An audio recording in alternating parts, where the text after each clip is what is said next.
That's Old Faithful Inn that you're looking at. There's Old Faithful Geyser. And we're in Yellowstone's Upper Geyser Basin. I've just loaded my camera for a moment so I could get on my bicycle.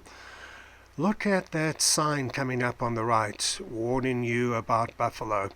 Even though you're in an area where there are so many people, this is one of the country's top tourist attractions, there's still obviously the possibility of bumping into wildlife. Now there on the right is part of what's known as Geyser Hill, and there are a couple of hikes that you can take up and around Geyser Hill, and you can see those in our YouTube channel, and you can also see them if you go to our site virtualyellowstonetours.com.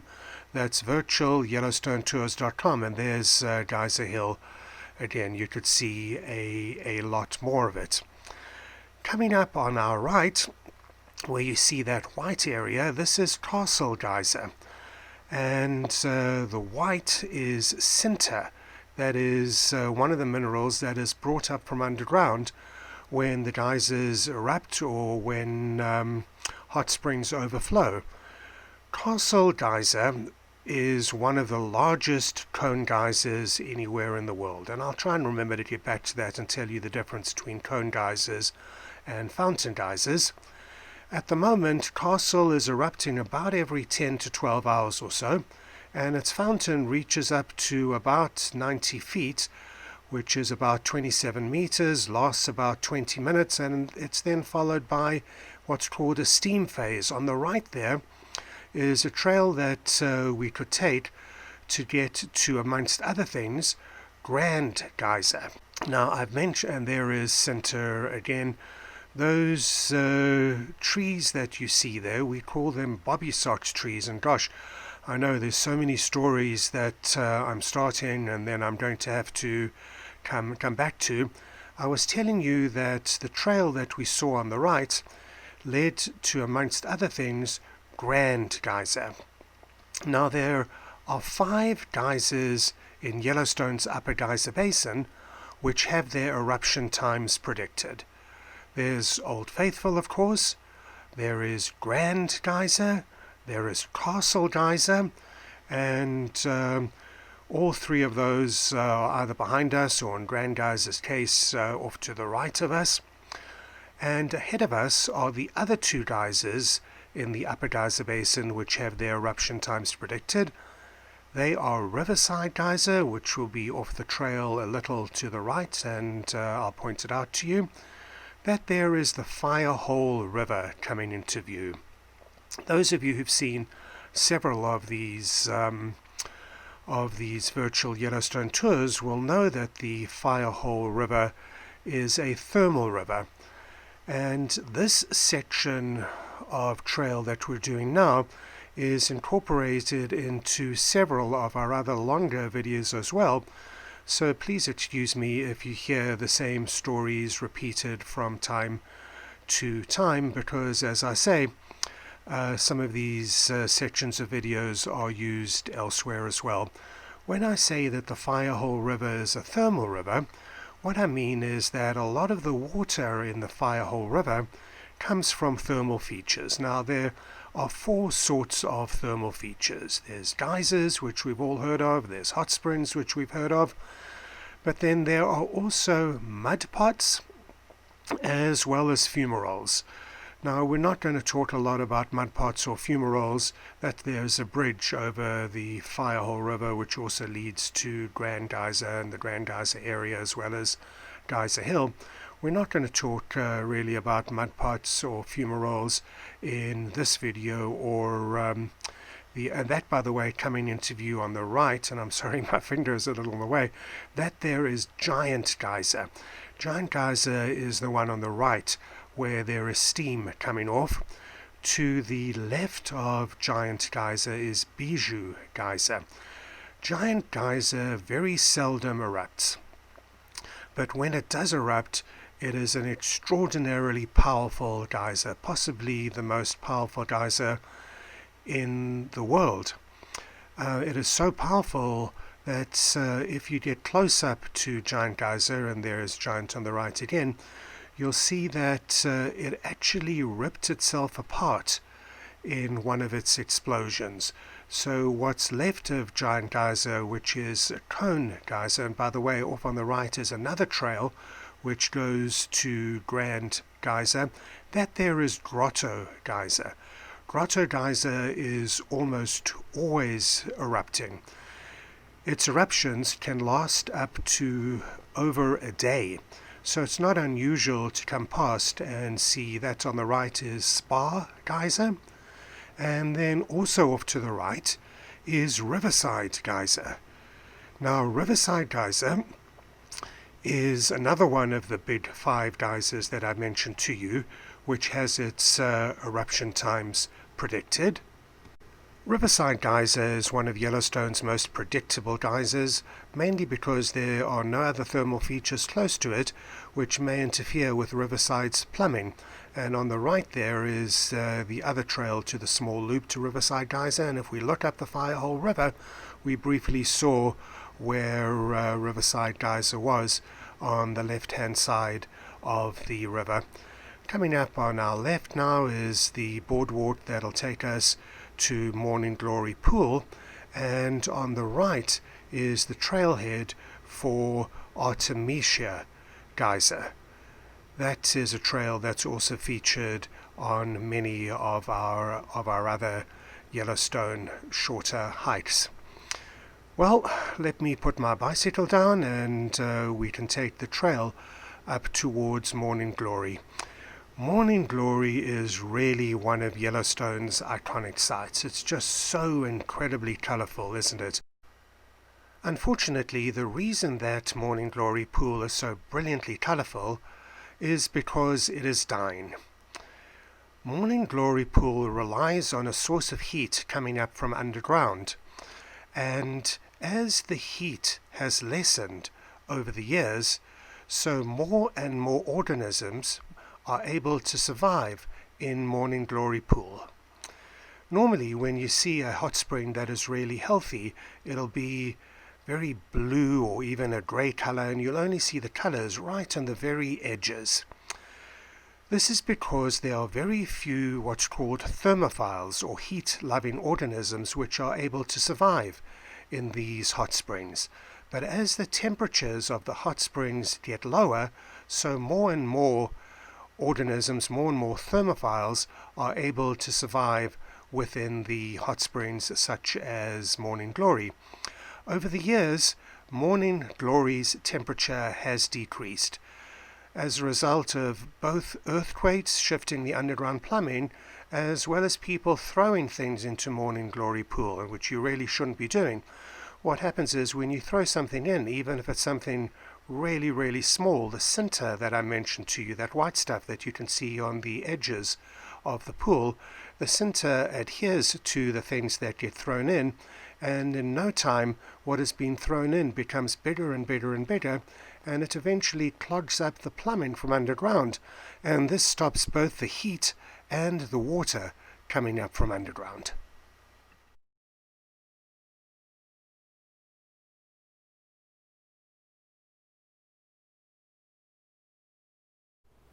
We'll leave the boardwalk at Morning Glory behind, and we'll start making our way down the Artemisia Trail. It's always been a bit of a mystery to me why more people don't take the Artemisia Trail. Its trailhead is in such a prominent position right next to Morning Glory Pool, and it comes out the other side on the Grand Loop Road. On our left here now is a side view of Morning Glory. One of the beauties of the Artemisia Trail, as well as various of the other trails around the Upper Geyser Basin, is that in just minutes, literally minutes, you can be away from the hustle and bustle of the crowds at Old Faithful and the Upper Geyser Basin, enjoying the peace and tranquility of the forest. Look how beautiful that blue-gray hot spring is. Remember, if you're going to be on one of these more remote trails, even though you're so close to a well-known area, make sure that you take your bear spray with you. You never know when you may come across a bear. It looks like there's some thermal features right next to the river, so we're going to go take a look.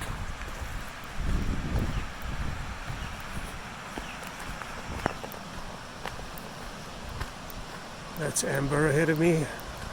She's one of our West Yellowstone team.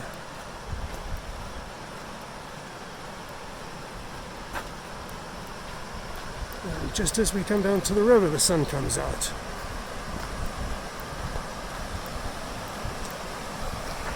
The steam that I saw was coming out from this pool over here. There's also that across the river. This is just such a beautiful sight anyway.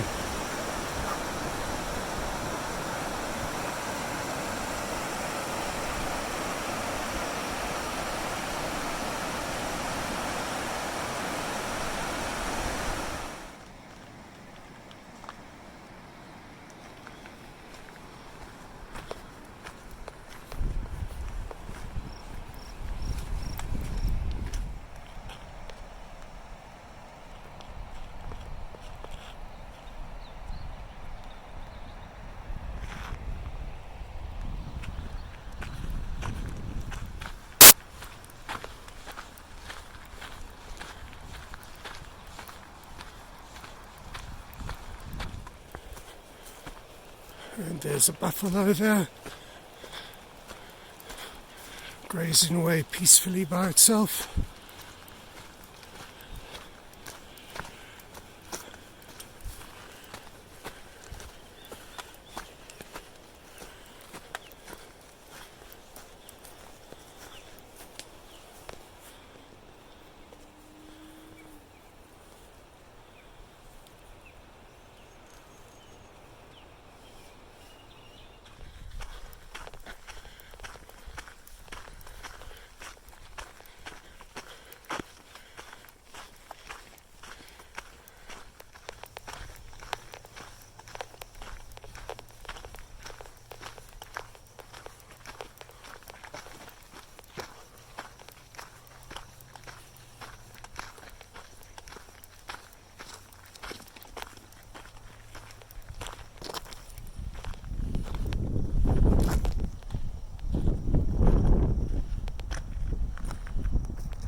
This is Artemisia Geyser, as you probably saw from that sign. This is the first time I've ever seen it.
And there is the Grand Loop Road.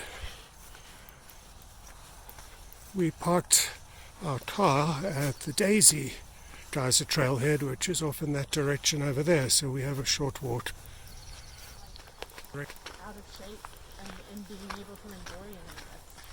It's like, I don't know, it's interesting.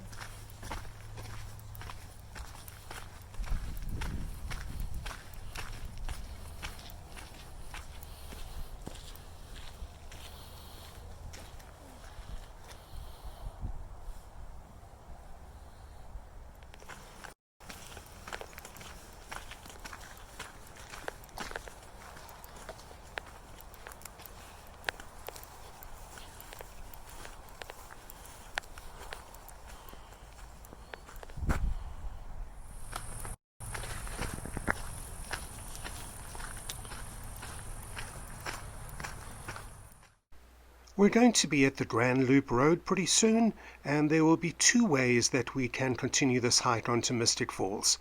The one way is to go through Biscuit Basin, and you'll see the driveway coming out of the Biscuit Basin parking lot in a moment. There it is, where you see that minivan over there, and we could go left following the way that the minivan is going, and that'll take us to another entrance to the Mystic Falls part of this hike. And that entrance, it's just where you see those cars parked off in the distance there. That will get us into the backcountry a lot sooner, and that's what we're going to be doing today. My old friend Trixie, also known as Cammy, is with me today. And there's two ways that you could start this hike. You can either start over here, and we'll see it says that Mystic Falls is 1.4 miles down this loop over there. There's Biscuit Basin. So you can start over here, and this will take us to the back end of Biscuit Basin itself. So, which also means that you could start the hike in Biscuit Basin itself, walk past Sapphire Pool to the, I guess it would be the east end, and then make a small turn, and from there you would take the trail to Mystic Falls. Now, remember, bear spray. We're headed into the backcountry. We're taking our bear spray.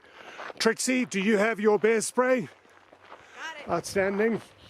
And while this is a personal choice, I generally take the safety off. That way, if we do come across a bear and need to use the spray in a hurry, it's a lot easier to get the bear spray going. You don't have to worry when you may be panicked about getting the safety off. Now, those of you who've seen quite a few of these videos may recognize this. This was done separately as a freestanding video to show you another way to get into Biscuit Basin, and you can see that in our Virtual Yellowstone Tours channel if you go to virtualyellowstonetours.com. That's virtualyellowstonetours.com. Excuse me, you can see it in our YouTube channel.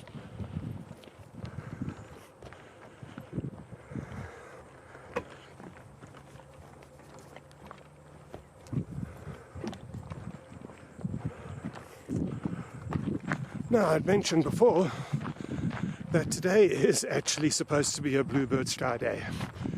And the reason that there's all this haze around is because of a big fire that's burning not too far away from Old Faithful.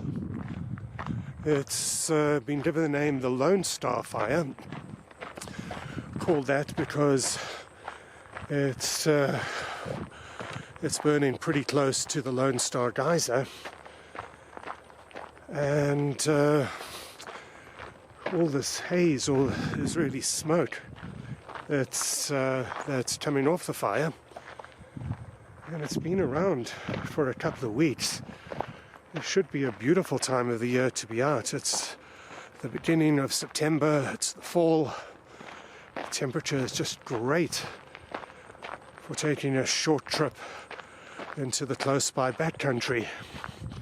And it's a shame that there's all this smoke around. What we're on is actually the Continental Divide Trail. It's obviously a very small section of it. And where I previously showed you the sign saying Daisy Geyser, that was that's also part of the Continental Divide Trail. The Divide Trail is a hiking trail that runs all the way from the Mexican border in the south up to the Canadian border in the north. So it traverses from south to north or north to south an enormous section of the United States. And you have some people trying to do it in one season, and others do it over the course of several years. These are what we call bobby socked trees. I suppose you'd have to be pretty old to remember the bobby socks fashion, but it refers to the white socks that used to be worn, and you can see at the bottom of these trees that they're white, and what's made them go white, and remember those orange markers, I'll get back to them, and what makes them go white is the sinter in the area. This is all sinter over here, and sinter is one of the minerals that gets brought up from underground by water erupting from geysers or coming up from hot springs. I mentioned that remember the little orange markers. We can see one on this tree coming up ahead of us, and this will be an area where in the winters, if you're staying at Old Faithful, you can come cross-country skiing, and the orange shows you where the trail is, because there's just so much snow here. In the winter it's impossible to see where the trail is the way that we can in the summers.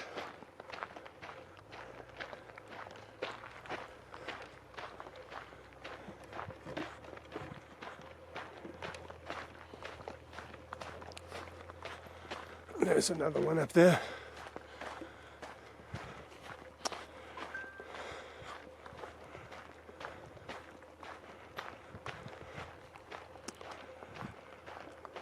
It may be useful to take a look at a map of the area to see where we are. If you go to one of our sites, westyellowstonelodge.com/map, that's westyellowstonelodge.com/map, and I'll drop in a section over here.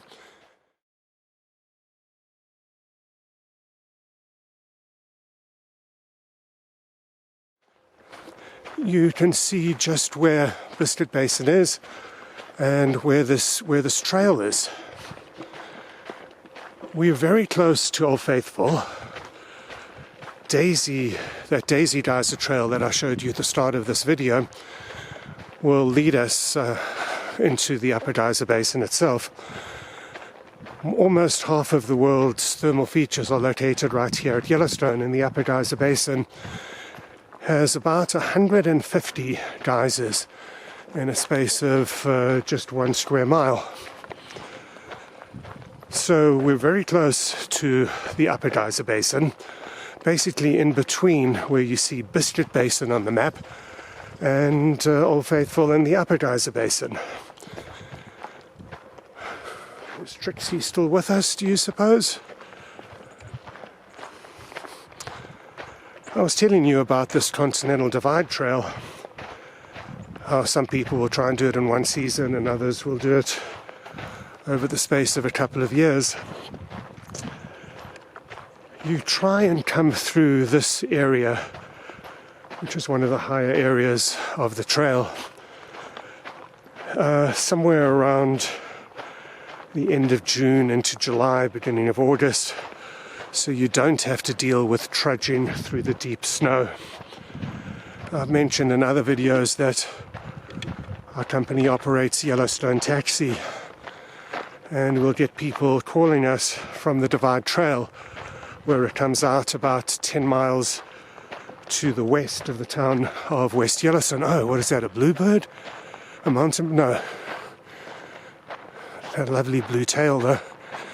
The Continental Divide Trail comes out about or crosses US Highway 20 about 10 miles to the west of the town of West Yellowstone, and we'll get people coming out on the trail who will give our taxi company a call wanting to come into West Yellowstone and spend some time in a motel or an Airbnb, get a decent meal, and they will have sent supplies ahead to the post office very often, and they'll pop in and pick them up. So this is Biscuit Basin over here, and we can see some people who've got a backpack, at least one of them, several backpacks, and it looks like they've decided to access the trail from Biscuit Basin as opposed to the more sort of backcountry route that we took. There's some beautiful dead trees around, aren't there?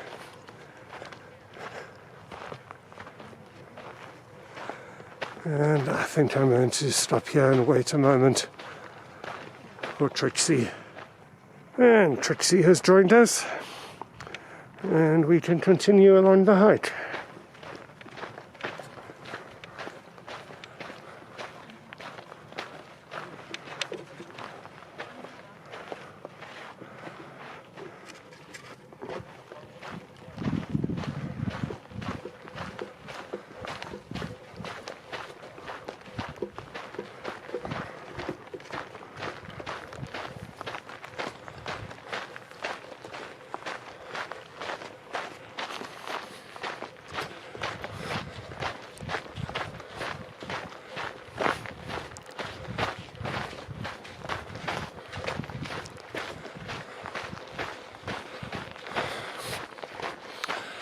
The Park Service is really good about putting up these boards.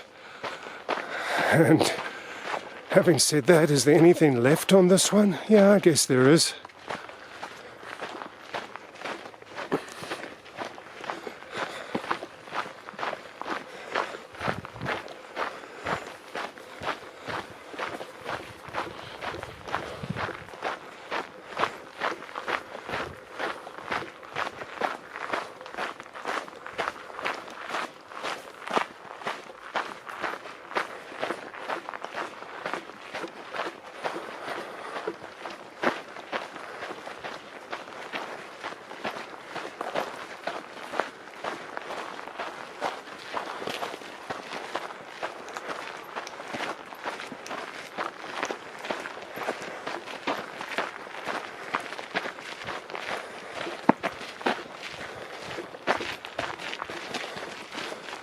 Morning. Morning.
Hi there.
And after just a couple of minutes of walking, we're in the backcountry.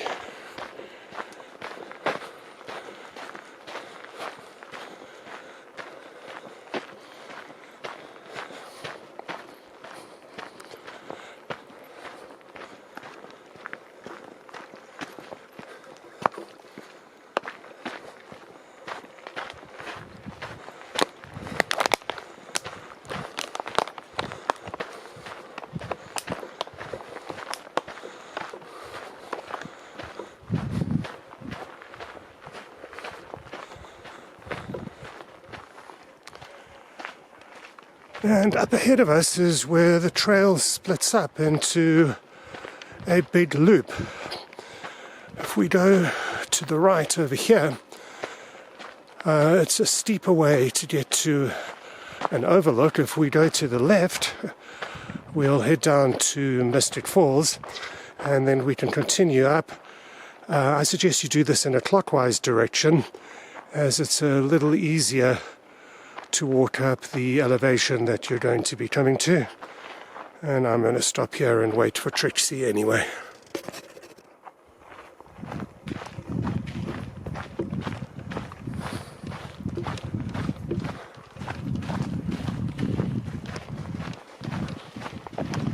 How you doing? Well, how you doing?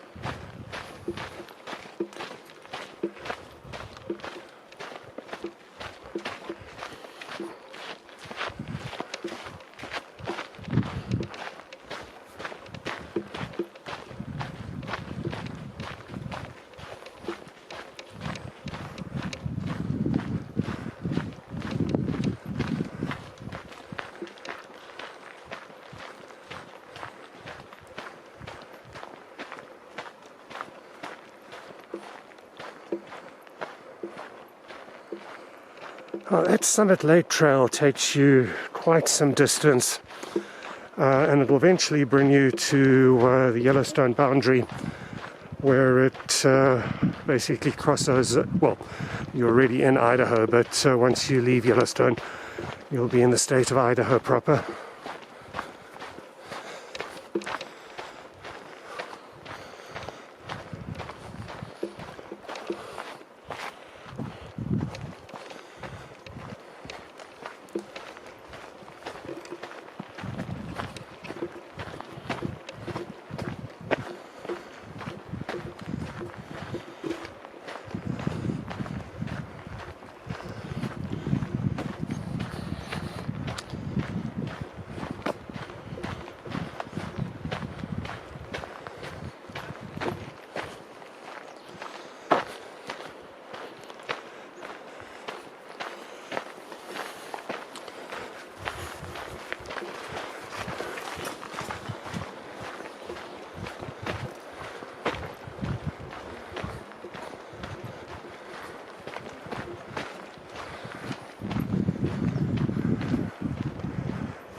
Sounds like we're meeting up with the little Firehole River, and Mystic Falls flows over, well, the little Firehole River flows over Mystic Falls.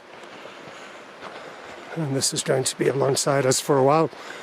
The little Firehole meets up with the Firehole River itself just before you get to Biscuit Basin, which I've mentioned to you a couple of times.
And it's time for another Trixie break.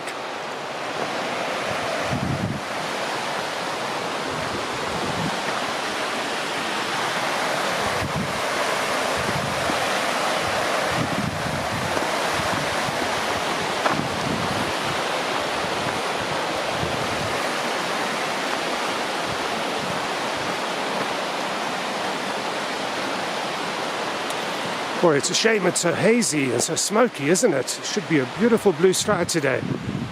We'd had blue skies forecast all week. And the day I decide to come out and do this video, the wind changes and the smoke from the Lone Star fire heads off in our direction. This is pretty though, isn't it? Even with all the smoke right next to the little fire hole.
And this is a hiker-made trail as opposed to a park set-up trail, just down to the river. And with Trixie being a little bit behind me, I think I'm going to come down and take a look.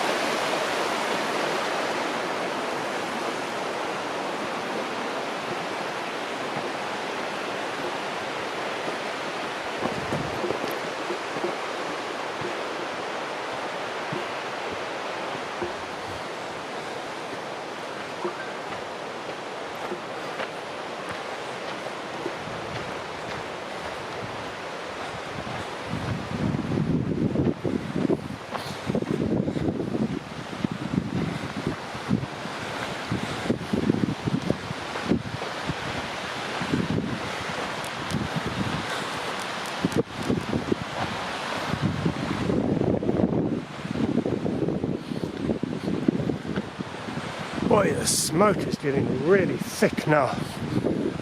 apart from being able to see it, you can really smell it.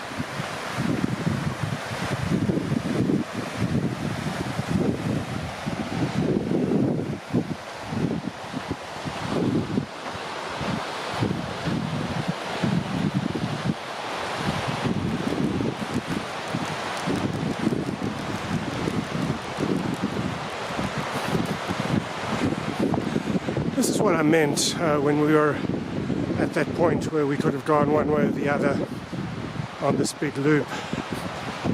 Namely that the incline is less here, it's a bit steeper the other way. Although obviously you cover the same elevation. Can you see where that guy is in red up at the top there?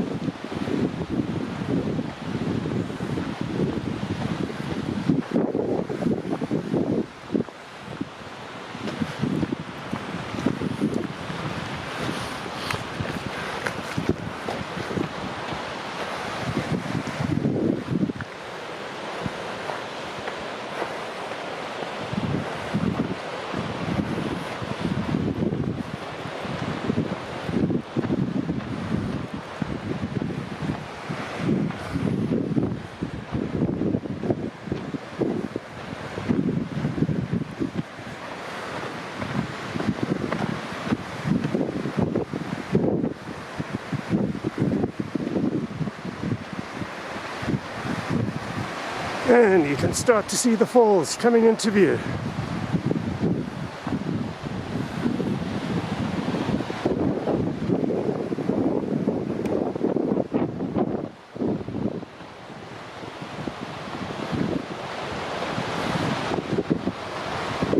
There they are over there.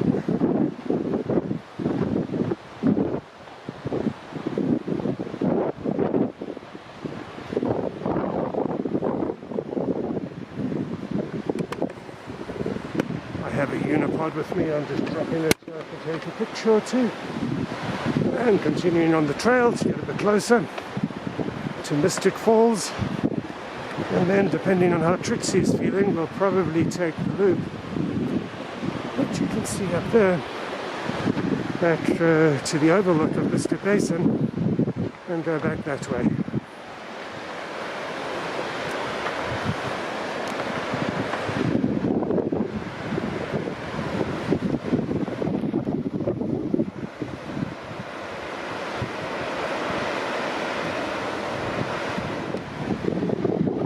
Starts to get a little bit rougher over here.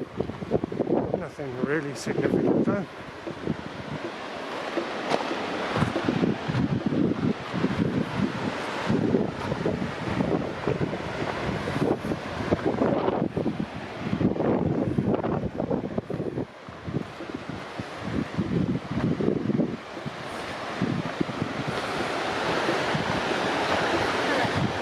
Hi, no problem.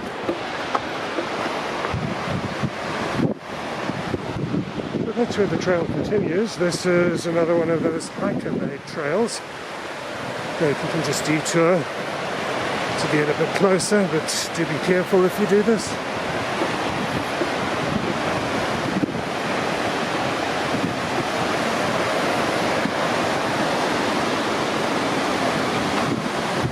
It's pretty darn loose. Yeah, it'd be easy to fall.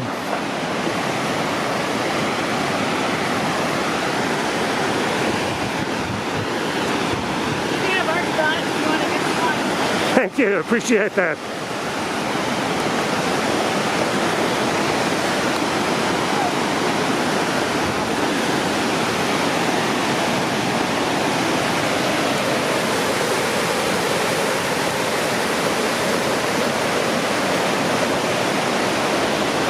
That's about a 70-foot drop. You can see that the falls are really more of a cascade than a fall as a true waterfall, as it comes over multiple levels.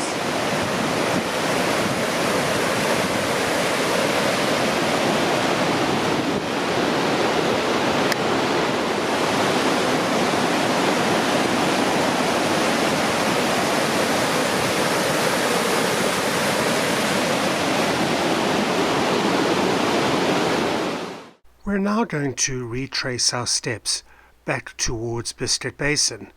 And when we get to Biscuit Basin, though, instead of heading out the way we came in, through the backcountry, we're going to go out through Biscuit Basin itself.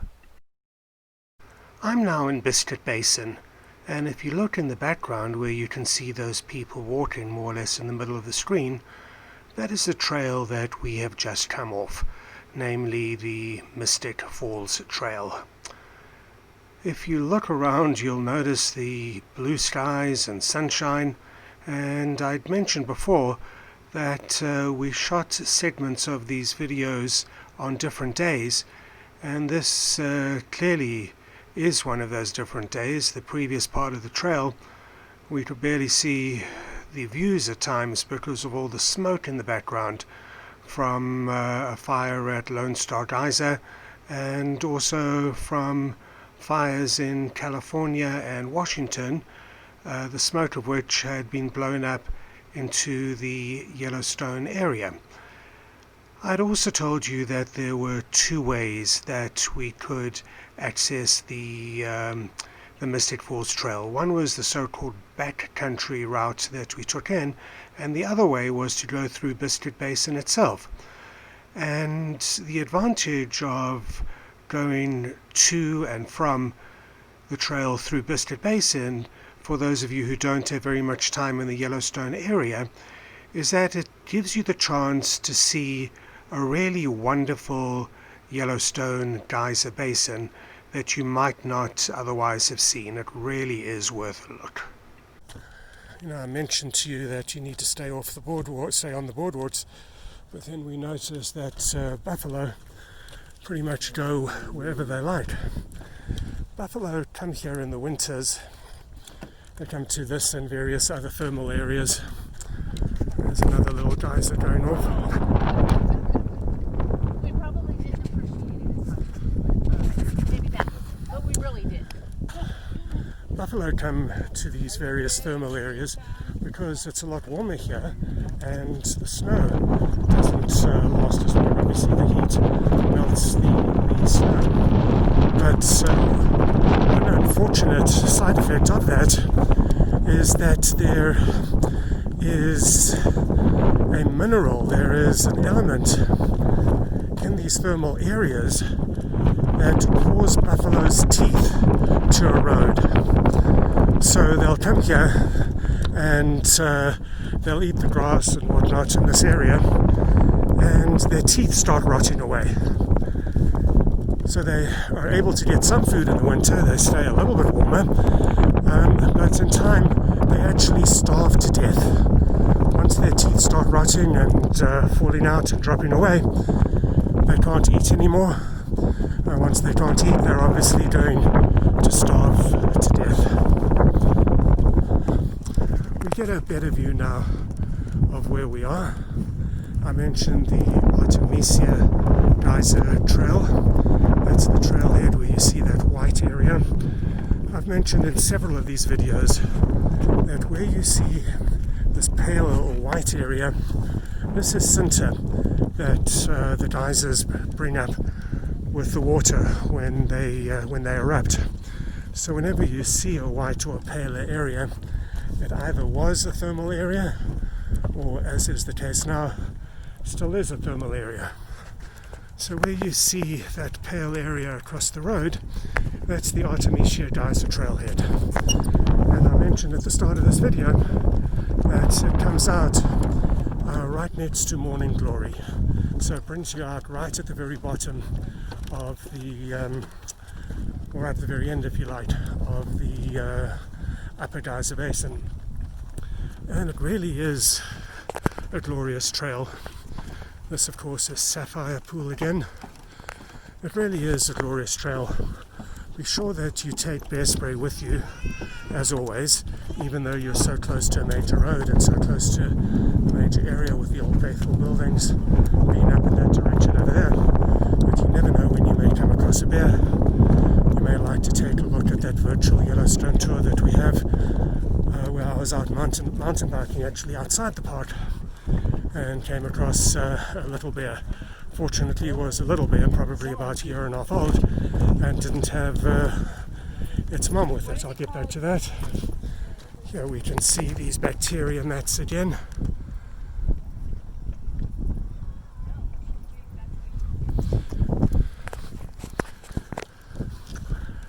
The Artemisia Geyser Trailhead then goes past Artemisia Geyser, as the name obviously suggests.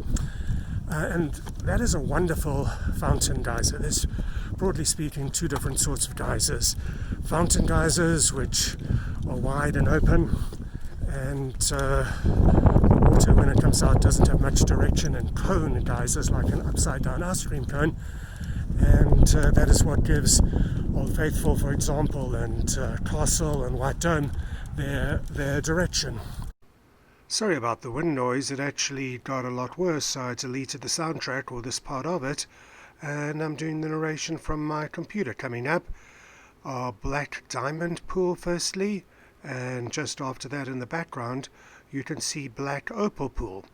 Well, we're coming to the end of the Biscuit Basin part of this hike, and if we look to the right, that is where we would access the next part of the hike, which is the Daisy Geyser Trail.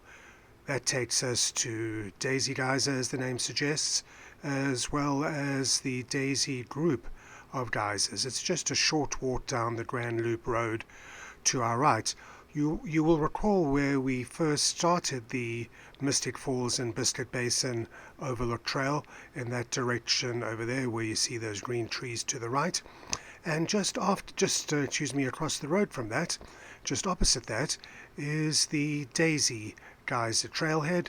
So we'll be walking up the road perhaps for 5 or 6 minutes, and then we'll start the next part of this hike.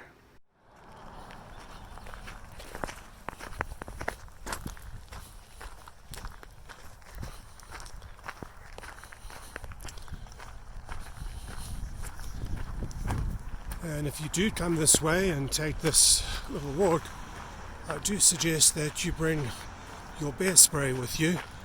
I always take the safety off, just in case, because if we do come across a bear all of a sudden, you don't want to be messing around trying to remove the safety, so you can use the bear spray.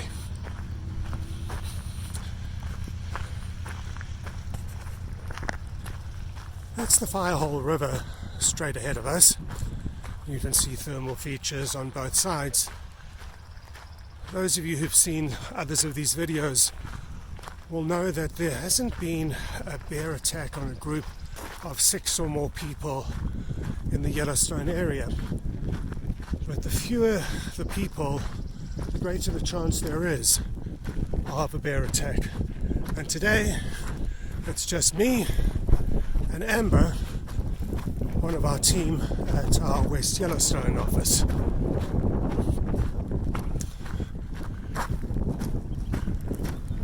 As you can see from this trail, the vast majority of people who visit the Upper Geyser Basin go and park their cars in the parking lots around Old Faithful Inn and the Visitor Center and Old Faithful Lodge, and then walk to the geysers from that side. I wanted to show you what it was like doing it in a slightly different way.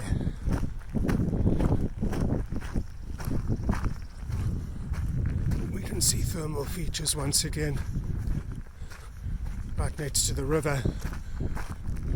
I mentioned before, you could probably do a whole book of photos on dead trees in Yellowstone. There's some really stunning shapes.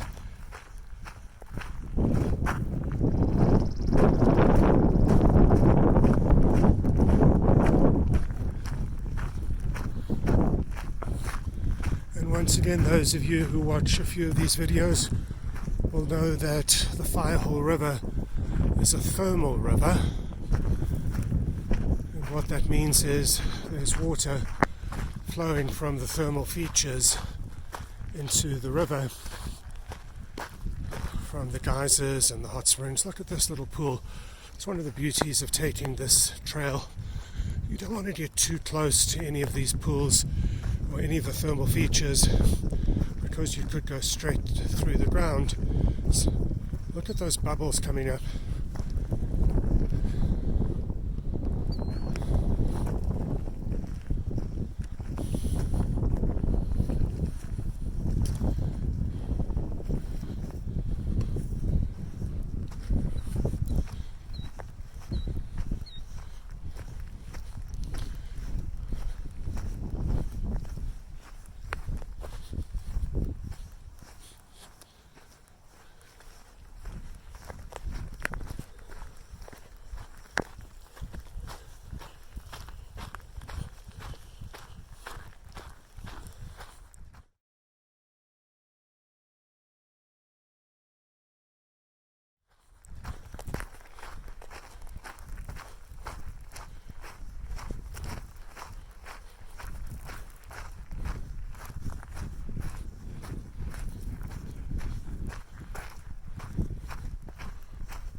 Experts say that when you're in areas like these, you really should make a lot of noise so you don't surprise a bear.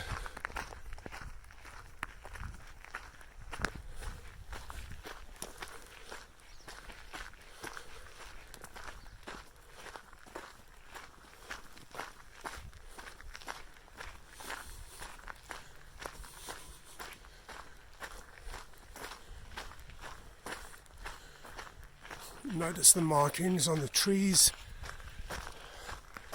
This will be a cross-country ski trail in the winter, and so you can see where the trail goes. We can see markings on that tree ahead of us as well.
Notice the snags up there. Snag, once again, is a standing dead tree. It looks like there was some buffalo here.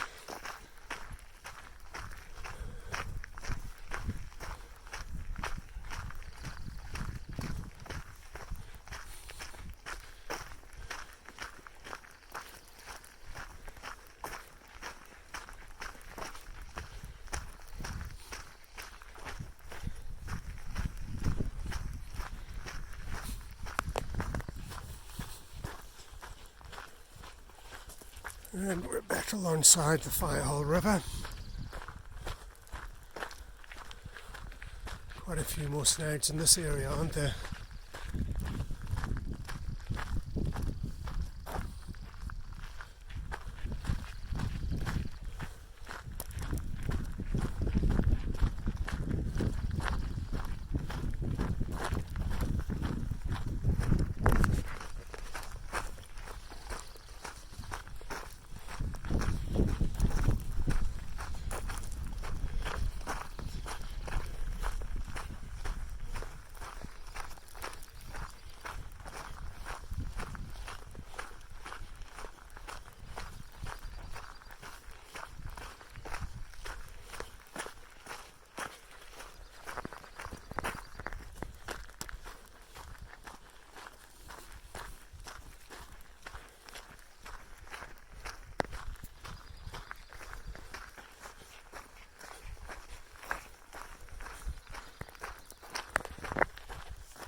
memory serves me correctly, I think that's Black Sand Pool over there.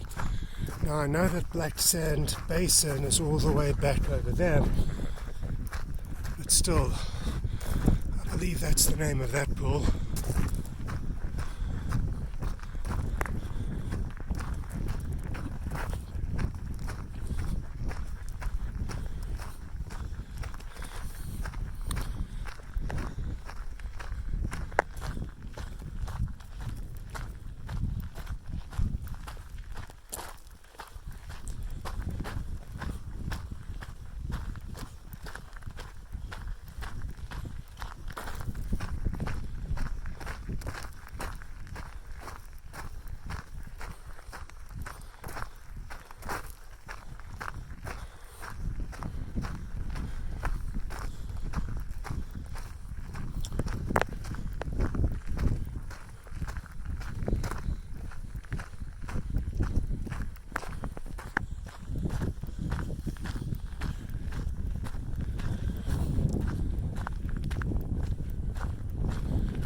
So even though this is the 3rd of July, you can still have Yellowstone to yourself if you know where to go.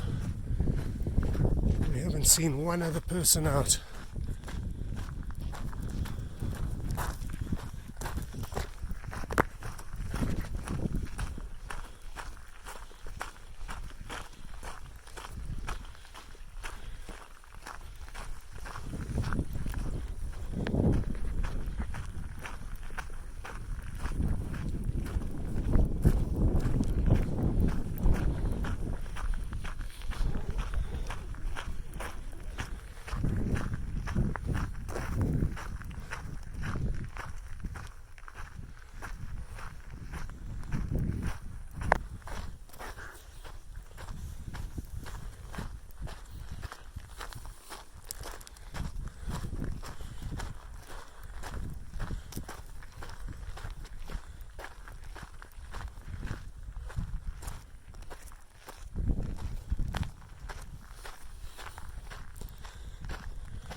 And we can see steam again over there and straight ahead of us.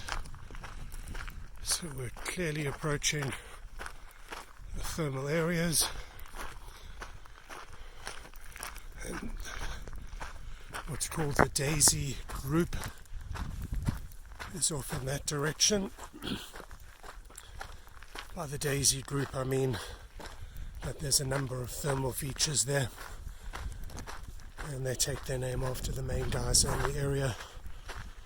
You've got Daisy Geyser, Splendid Geyser, Brilliant Pool, and I think the other one was Crescent. It looks like there's people there waiting for Daisy.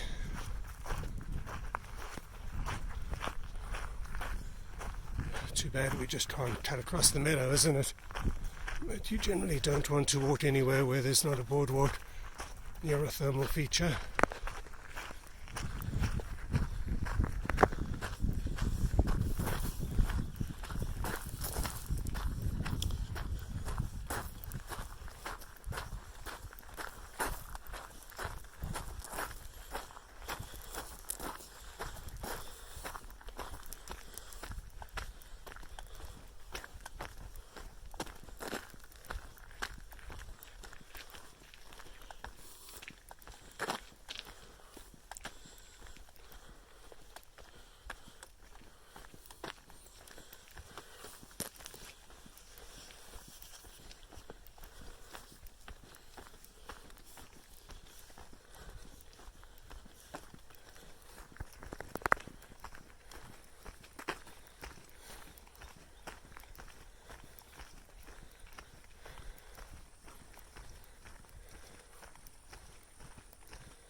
Oh, and here's our first person.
We've just watched Daisy Geyser erupt, and we're going to head back towards the main trail that runs between Morning Glory and All Faithful. When we came in on this mission to photograph this to photograph this geyser, we came in on this trail. We hiked up from the Grand Loop Road. But while we're up here, we're going to be heading off to check out the main system.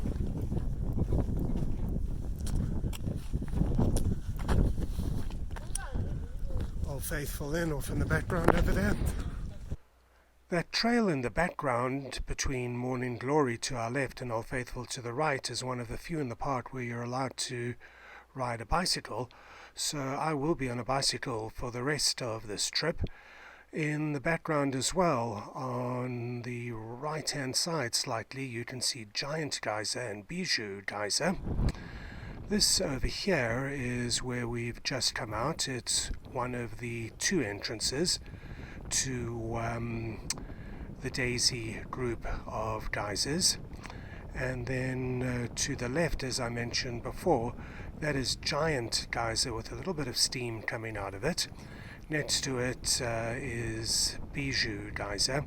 Giant Geyser doesn't erupt very often, but when it does, it's an extraordinarily powerful eruption. In fact, that's the reason why, if you have a look at another one of our videos in our YouTube channel, and by the way, on the right, that's the other entrance to the Daisy group of geysers. I was mentioning Giant Geyser, though. If you have a look in one of our other videos, in fact several of our other videos in our YouTube channel, you'll notice that Giant Geyser, as it is today, is really only a portion of a geyser. Its eruptions, and that bridge over there is over the Firehole River. Giant Geyser's eruptions are so extraordinarily powerful that Giant actually blew itself up in one of its eruptions, and you'll notice that it is no longer a complete geyser. We're on the trail now, as I touched on before, between Morning Glory Pool, which is behind me, and Old Faithful, which is up ahead of us on this trail. The trail is a very pleasant trail. As you can see, it is paved, and it follows the Firehole River for almost the entire way. The Firehole River, as those of you who've seen several of these virtual Yellowstone tours will know, is a thermal river, and what that means is a lot of the water in the Firehole River comes from the thermal features in the Upper Geyser Basin, and this of course is where we are at the moment, in the Upper Geyser Basin. What happens is when geysers erupt or when hot springs overflow, the excess water will flow into the Firehole River. So you have the water from these thermal features flowing into the Firehole River, and hence the Firehole River becomes a thermal river. This is a great trail to take.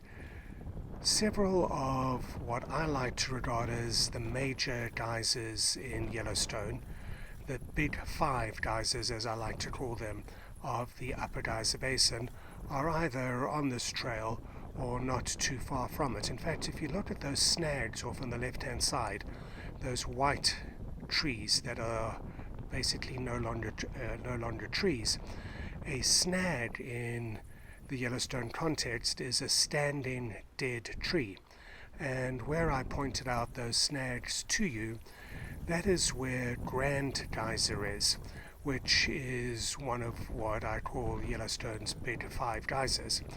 There's only 5 geysers in the Upper Geyser Basin which have their eruption times predicted. That, by the way, ahead of us a little to the left is Castle Geyser, which is another one of the 5 geysers in the Upper Geyser Basin which have their eruption times predicted.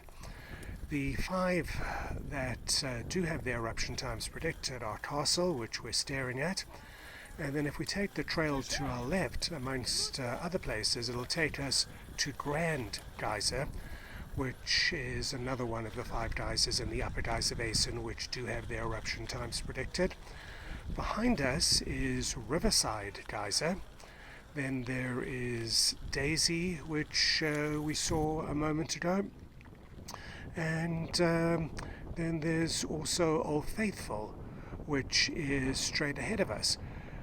So to recap, you've got Old Faithful Geyser, you've got Grand Geyser, you've got Castle Geyser, you've got Riverside Geyser, and you've got Daisy Geyser, which are the 5 which have their eruption times predicted. Now there is a 6th geyser that has its eruption times predicted on a more or less regular basis, and that is Great Fountain Geyser. But Great Fountain Geyser is not in the Upper Geyser Basin. Great Fountain Geyser is on Firehole Lake Drive, and as the name states, it is a fountain geyser. We'll see on this trip that there are two different sorts of geysers. You get fountain geysers and you get cone geysers.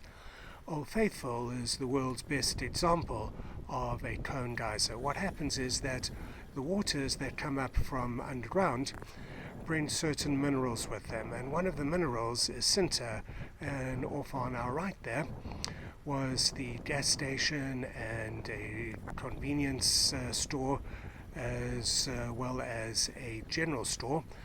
That also on the right, that briefly came into view, as Old Faithful Inn, which is one of the great historic buildings in the entire national park system.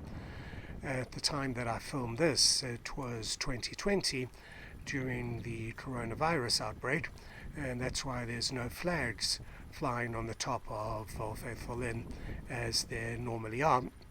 But I was telling you about Old Faithful being a cone geyser, and the sinter that gets brought up from underground forms, or basically accumulates, and eventually forms something like a shape of an upside down ice cream cone, hence the name cone geyser. Now, a fountain geyser, on the other hand, like Great Fountain, which I was talking about a short while ago, that does not have a cone. There's no sinter that has built up a cone around it, although there is sinter in the general area all around it. So it's a fountain geyser. It doesn't have the same direction that a cone does, and so you don't have the cone giving the geyser direction. That is Old Faithful ahead of us on the left, and we can see people starting to congregate for the Old Faithful eruption. And I'm afraid I've reached the end of another one of our virtual Yellowstone tours. Thank you so much for joining me on this Yellowstone tour. If you enjoy our virtual Yellowstone tour series, please consider giving us a thumbs up and subscribing to our channel. Thank you, and see you in Yellowstone.